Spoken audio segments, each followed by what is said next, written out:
ধর্ম উপদেষ্টা ডক্টর আফম খালিদ হোসেন বলেছেন, নারীদের পেছনে রেখে পুরুষরা সামনে এগিয়ে যেতে পারবে না। আমাদের এগিয়ে যেতে হলে মা বোনেদের সঙ্গে নিয়ে যেতে হবে। বুধবার দুপুরে রাজধানীর শহীদ আবু সাইদ কনভেনশন সেন্টারে নিরলস মাদ্রাসা আয়োজিত হিফজুল কোরআন অ্যাওয়ার্ড অনুষ্ঠানে প্রধান অতিথির বক্তব্যে তিনি এসব কথা বলেন।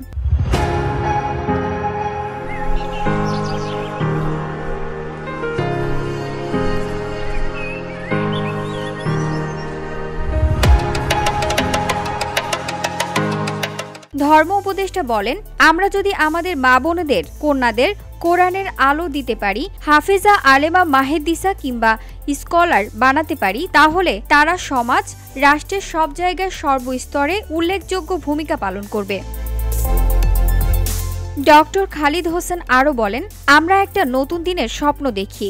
ভেদাভেদ আর নয়, আমাদের একে অপরের হাত ধরে সামনের দিকে এগোতে হবে। আমরা মানুষকে সম্মান করতে শিখি। আমি যদি অন্যকে সম্মান না করি, তার কাছ থেকে আমি সম্মান আশা করতে পারি না।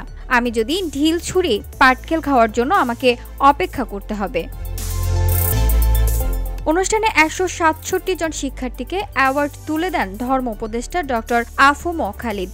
এর আগে মাদ্রাসাটির শিক্ষার্থীরা ইসলামী গান, কোরআন তেলাওয়াত সহ বিভিন্ন সাংস্কৃতিক পরিবেশনা করেন। VOD Bangla news desk.